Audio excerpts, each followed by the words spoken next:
Hi, எல்லோருக்கும் வணக்கம். Welcome to Vijith you. So அந்த வீடியோவில் இன்றைக்கி குக் வித் கோமாளி எபிசோடோடைய ரிவ்யூ பார்க்க போகிறோம். அது மட்டும் இல்லாமல் பிக் பாஸ் தமிழ் கண்டஸ்டன்ஸ் பற்றின ஒரு சில அப்டேட் வீடியோ கண்டிப்பாக டிஸ்கஸ் பண்ண போகிறோம். ஸோ வீடியோக்குள்ளே போகிறதுக்கு முன்னாடி நம்ம சேனலுக்கு நீங்கள் புதுசாக இருந்தீங்க அப்படின்னா கண்டிப்பாக சப்ஸ்கிரைப் பண்ணிக்கோங்க. வீடியோ மறக்காமல் லைக் பண்ணிக்கோங்க. இப்போ நம்ம வீடியோக்குள்ளே போகலாம். ஸோ இன்றைக்கி எபிசோடோட ஹைலைட் என்னென்னு பார்த்தீங்கன்னா, குக் வித் கோமாளியோடைய இன்றைக்கி எபிசோட் எப்படி இருந்தது அப்படிங்கிறதை பற்றி இன் டீட்டெயில் ரிவ்யூ. அடுத்து அர்ச்சனா சைபர் புல்லிங்க்கு எதிராக கொந்தளித்து ஒரு வீடியோ வெளியிட்டிருக்காங்க. ஸோ பிக் பாஸில் எப்படி பார்த்தீங்கன்னா புல்லிங் ஒரு மிக தவறான ஒரு விஷயம். அந்த ஷோலேயே அவங்க ஒரு கட்டத்தில் அடித்து தூக்குனதுனால தான் ஒரு டைட்டில் வின்னர் அப்படின்ற ஒரு அந்தஸ்து கிடச்சிது. ஸோ அதை இப்போ நிஜமாகவே நீங்கள் பண்ணுங்கப்பா அப்படின்ற மாதிரி, அதாவது அந்த 3 மாதம் கேரக்டர் அப்படின்றதை தாண்டி நிஜமாக ஒரு பெண்ணுக்கு ஒரு அநீதி நடந்திருக்கு, அதுக்கு நீங்கள் குரல் கொடுங்க அப்படின்ற மாதிரி ஒரு வீடியோ போட்டிருந்தாங்க. அற்புதமாக இருந்து அதை பற்றியும் நம்ம பேச போகிறோம். அடுத்து வெங்கடேஷ் பத் அவர்கள் உண்மையை உடைத்திருக்கிறார். ஸோ குக் வித் கோமாளி கொஞ்சம் என்னவோ திலாலங்கடி வேலை பண்ணியிருக்காங்க அப்படிங்கிறது தெரியுது. ஸோ அது என்ன அப்படிங்கிறதை பற்றி நம்ம பேச போகிறோம். அடுத்து வனிதா, இனிமேல் என்னுடைய உள்ளுணர்வு சொல்வதைத்தான் நான் கேட்க போகிறேன் அப்படின்ற மாதிரி ஒரு முடிவு பண்ணியிருக்காங்க. அது என்னங்கிறத பார்க்க போகிறோம். அடுத்து ரவீனாவை இவனுக்கு சும்மா உடைய மாட்டானுங்க போல். ஸோ ஷோ முடிஞ்சு இவ்வளோ நாள் ஆகிடுச்சு, இன்னமும் பார்த்தீங்கன்னா ஏதோ ஒரு இதில் பேர் பண்ணியிருக்காங்க, உடனே நெகட்டிவ் கமெண்ட்ஸ் போட ஆரம்பிச்சிட்டானுங்க. ஸோ அது என்ன அப்படிங்கிறதை பற்றி டிஸ்கஸ் பண்ணுவோம். அடுத்து எண்டமால் ஷைன் பிக் பாஸ் நிறுவனம் நடத்துதில்ல, ஒரு பெரிய சாதனை பண்ணியிருக்கு, அது என்ன அப்படிங்கிறதை பற்றி பார்ப்போம். அடுத்து கவின் உடைய ஸ்டார் படத்தோடைய அப்டேட்டு, ப்ளஸ் அடுத்து உலக நாயகனுடைய ப்ரொடக்ஷனில் கவின் நடிக்கிறதாக ஒரு தகவல், அதை பற்றியும் பேச போகிறோம். அடுத்து விஷ்ணுவோடைய டெபூட் மூவி, மணியோடைய ஃபியூச்சர் ப்ராஜெக்ட்ஸு, அப்புறம் ஜனனியோடைய வாய்ப்பு என்ன அப்படிங்கிறதை பற்றியும் டிஸ்கஸ் பண்ண போகிறோம். ஸோ மொத்தம் இவ்வளோ topic. So first cook with கோமாளியோடைய இன்றைக்கி எபிசோட் எப்படி இருந்துச்சு அப்படின்னு சொல்லி பார்த்தீங்கன்னா, ரொம்ப ரெஃப்ரெஷ்மெண்ட்டாக இருந்துச்சுங்க. ஆக்சுவலாக எப்பயுமே இல்லாத ஒரு ஃப்ளேவர் இந்த சீசனில் கண்டிப்பாக இருக்குது அப்படிங்கிறத பார்க்க முடியுது. நிறையா பேர் இயல்பாக பண்ணாமல் கொஞ்சம் போலியாக இருக்கிற மாதிரி இருக்குது. அதாவது நடிப்பை எடுத்துகிட்டு வரணுன்றதுக்காக, நம்ம அந்த இடத்துல கண்டென்ட் கொடுக்கணும் அப்படின்றதுக்காக நிறைய விஷயங்கள் பண்ணுற மாதிரி இருக்குது. ஆனால் ஒரு சில பேர் நேச்சுரலாக இருந்தாங்க. எனக்கு ராமர் இருக்கார்ல, அவர் எப்பயுமே ஒரு ஹைலைட்டாக ஏதாவது பண்ணி தெரிய வைக்கிறது ஈஸி அவரால். பட் அவர் அண்டர் ப்ளே பண்ணி இந்த புகழ் அப்படின்றவர் பார்த்திங்கன்னா ரொம்ப டாமினேட் பண்ணுற மாதிரி எனக்கு ஒரு ஃபீல் ஆச்சு. ஆக்சுவலாக புகழ் எப்பயுமே நமக்கு ஒரு பெரிய ஒரு மரியாதை இருக்குது. பட் அவர் பண்ணுற சில விஷயங்கள் இன்றைக்கி கொஞ்சம் இரிட்டேட் ஆச்சு அப்படிங்கிறது தான். சும்மா அப்படியே கண்ணில் வச்சு இப்படி அழுகிற மாதிரி ஃபீல் பண்ணுற மாதிரி, இந்த மாதிரி ரிப்பீட்டடாக பண்ணும் பொழுது அவருக்கு உண்டான அந்த ஒரு ஸ்பேஸில் வேறு ஏதாவது காட்டலாமே அப்படின்ற மாதிரி ஒரு ஃபீல் இருக்குது அப்படிங்கிறத பார்க்க முடியுது. ராமர் அண்டர் ப்ளே பண்ணது ரொம்ப வியப்பாக இருந்தது, எல்லாத்துக்கும் வாய்ப்பு கொடுத்து அப்படிங்கிற மாதிரி. அப்புறம் புது கோமாளியாக வந்த 2 பேருமே ரொம்ப சூப்பராக பண்ணுறாங்க. சரியா, அக்பர் ஷான் ஒரு பொண்ணு, அடுத்து பார்த்திங்கன்னா ஷப்னம் அப்படின்னு சொல்லிட்டு. ஸோ அவங்க 2 பேருமே அவங்களுக்கு கொடுத்த அந்த இன்னசென்ட்டான அந்த ஒரு ரோல் கொஞ்சம் ஓவர் ஆக்டிங் இல்லாமல், ஓவர் டூ பண்ணாமல் பக்காவாக பண்ணாங்க அப்படிங்கிறது பார்க்க முடிஞ்சிச்சு. ஸோ இன்றைக்கி டாஸ்க் ஒரு ஹிடனாக ஒரு விஷயம் பண்ணிட்டாங்க. கையில் ஒரு க்ளவுஸ் மாதிரி போட்டுட்டு தடங்கள் கொடுக்குற மாதிரி ரெடி பண்ணிட்டாங்க. ஒரு கை குக்கு, ஒரு கை கோமாளி, விட்டாங்கன்னா மசாஜ் பண்ணணும் அப்படின்ற மாதிரி சொல்லிட்டாங்க. எல்லாத்துக்கும் ஒரு ஃப்ளவர் வந்துச்சுங்க. அந்த பொக்கே கொடுத்துருந்தாங்கல்ல, அதுக்குள்ளே ஒரு ஃப்ளவர், அந்த ஃப்ளவர் பேஸில் பார்த்தீங்கன்னா நீங்கள் பண்ணணும் அப்படின்ற மாதிரி ஒவ்வொருத்தவங்களுக்கும் அந்த அறிவுரை கொடுத்துட்டாங்க. ஓகேங்களா. ஆனால் என்னை பொறுத்த வரைக்கும் இர்ஃபானை நான் அந்தளவுக்கு எதிர்பார்க்கல. சரி, அந்த பையன் என்ன பண்ண போகிறான், சும்மா ஃபுட்டை சாப்பிட்டு ரிவ்யூ பண்ண வந்தானே, வேறு என்ன கிழிச்சிட போகிறான் அப்படின்ற மாதிரி நானும் யோசிச்சுட்டு இருந்தேன். ஆனால் இர்ஃபானுடைய தாக்கம் இந்த குக் வித் கோமாளியில் கொஞ்சம் ஓரளவுக்கு நல்லா தான் இருக்குது. ஒரு எஃபர்ட் போடுறான் அப்படிங்கிறது நம்மளால் பார்க்க முடியுது. அப்புறம் வசந்த் அப்படின்னு சொல்லியிருந்தேன்ல, பாண்டியன் ஸ்டோர்ஸ், அவருடைய ஒரு இதுவும் நல்ல இன்வால்மெண்ட் இருக்குது. அதாவது எந்த ஒரு இதுலேயும் கான்சன்ட்ரேட் பண்ணாமல் நம்ம குக் ஷோ மட்டும்தான் வந்திருக்கோம் அப்படின்ற மாதிரி ரொம்ப பக்காவாக பார்த்திங்கன்னா பிளான் பண்ணியிருந்தாங்க. அப்புறம் நாஞ்சில் விஜயன் ஒரு சில நேரங்களில் அவர் பண்ணக்கூடிய ஃபன்னும் கொஞ்சம் பியூட்டிஃபுல்லாக இருந்துச்சு. இதில் ரொம்ப ஹைலைட்டான ஒரு விஷயம் என்னென்னா, செஃப் தாமு அவர்களுடைய என்ட்ரி தான். ஏன்னா அவரும் பத்தும் சேர்ந்து சில விஷயங்கள் பண்ணுவாங்க. இந்த பத்து ரொம்ப மிஸ் பண்ணாலும், இன்னொரு சைடில் மாதம்பட்டி ரங்கராஜ் பார்த்திங்கன்னா கொஞ்சம் ஸ்ட்ரிக்டான மாஸ்டராக இன்றைக்கி இந்த ஷோவில் இருந்தார். அதாவது பத்துக்கிட்ட ஒரு ஃபன் இருக்கும், நல்லா கேரி ஃபார்வர்ட் பண்ணுவார். அது இவர்கிட்ட மிஸ் ஆனாலும் ஒரு ஸ்ட்ரிக்டான வாத்தியார் அப்படின்ற மாதிரி ஒரு பேர் இருக்குது. ரொம்ப மொக்கையாக இல்லாத மாதிரி தான் எனக்கு ஒரு ஃபீல் இருந்துச்சு. மதம்பட்டி நம்ம நிறைய விஷயங்கள் இன்னோவேட்டிவாக பண்ணணும், சில விஷயங்கள் கேமரா ஃபியர் இருக்கும், புது ஷோ ஆங்கராக பண்ணுறப்ப அப்படிங்கிறப்ப அந்த சில தடங்கள் இருக்கும். மேபி இன்னும் ஒரு 2 வாரம் போச்சுன்னா மாதம்பட்டி அவர்கள் வந்து ஃபுல் ஃபார்மில் இருப்பார்னு நினைக்கிறேன். ஒரு விஷயம் நம்ம பிரியங்காவை பற்றி பேசுவார். ஸோ அதெல்லாம் வந்து நல்லா இருந்தது.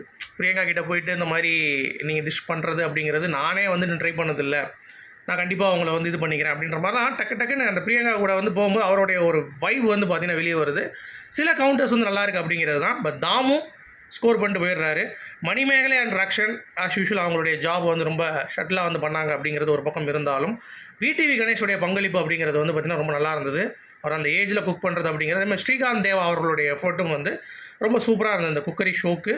அவரால் என்ன முடியுமோ அதை வந்து நல்லா வந்து எஃபர்ட் போட்டு பண்ணால் எப்படி இருக்கும் அப்படிங்கிறது பார்க்க முடிஞ்சுச்சு. சரி, அடுத்து யார் வின் பண்ணா அப்படின்னு சொல்லி கேட்டிங்கன்னா, 2 பேர் ரொம்ப டாப் நாச்சாக பண்ணாங்க, வசந்த் அவர்களும் சுஜிதா அவர்களும்.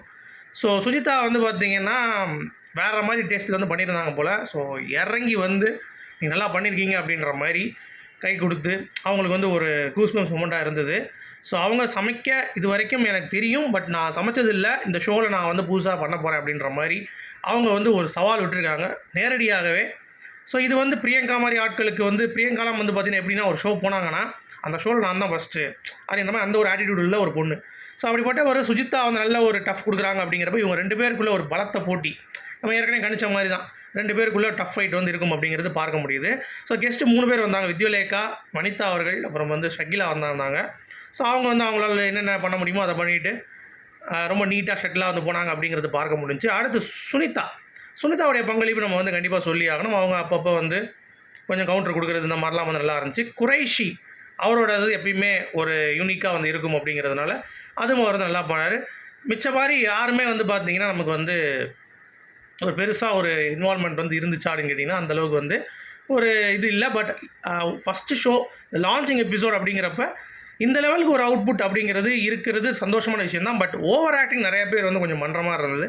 அதை மட்டும் கொஞ்சம் டவுன் பண்ணியிருந்தாங்கன்னா வேறு மாதிரி இருந்திருக்கும் அப்படிங்கிறது தான் பாயிண்ட். அடுத்து இதுதான் இன்றைக்கி ஷோவோட ரிவ்யூ.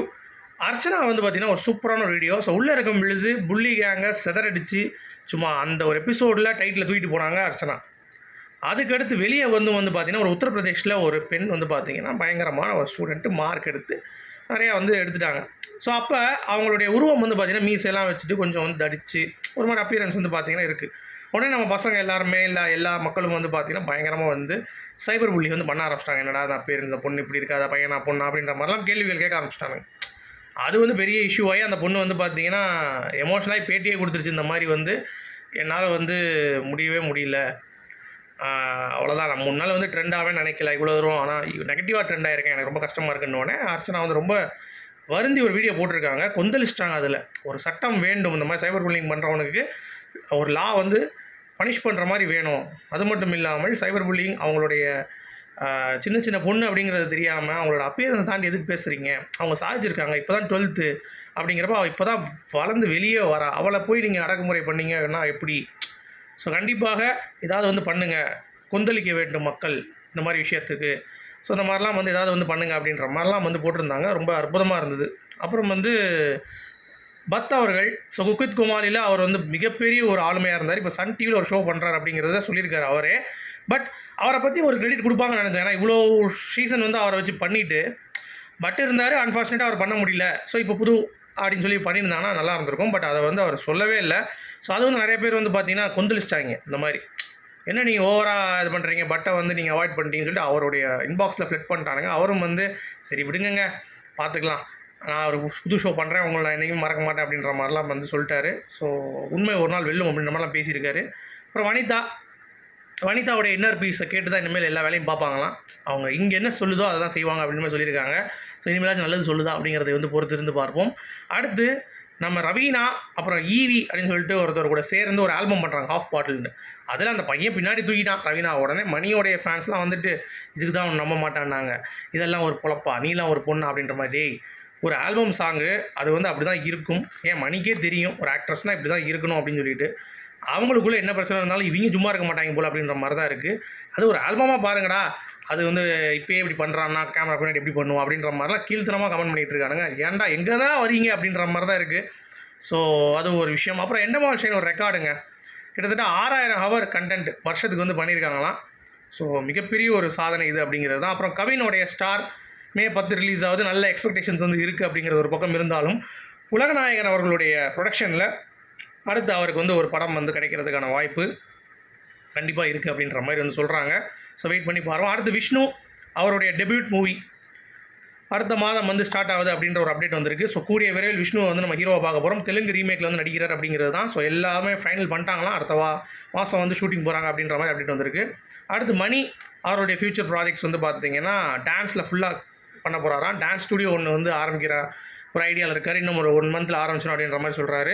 ப்ளஸ் நிறையா படங்களில் வந்து வரிசையாக கமிட் ஆகிட்டு இருக்கார் அப்படிங்கிறதும் பார்க்குறோம். ஸோ வெயிட் பண்ணி பார்க்கலாம். அப்புறம் ஜனனிக்கு வாய்ப்புகள் இப்போ குறைந்தாலும் அடுத்தடுத்து வந்து பார்த்தீங்கன்னா இன்னும் 2-3 படங்கள் கைவசம் இருக்குது. இப்போ ரஜினி சாரோடைய 171 லோகேஷ் அதுலேயும் ஒரு மெயினான ஒரு ரோல் பண்ணுறாங்க அப்படின்ற மாதிரி கேள்விப்பட்டோம். ஸோ வெயிட் பண்ணி பார்க்கலாம். உங்களுடைய கருத்துக்கள் சொல்லுங்கள். மீண்டும் நான் இன்னொரு விஷயத்துக்கு வந்த வரைக்கும் குட் பை.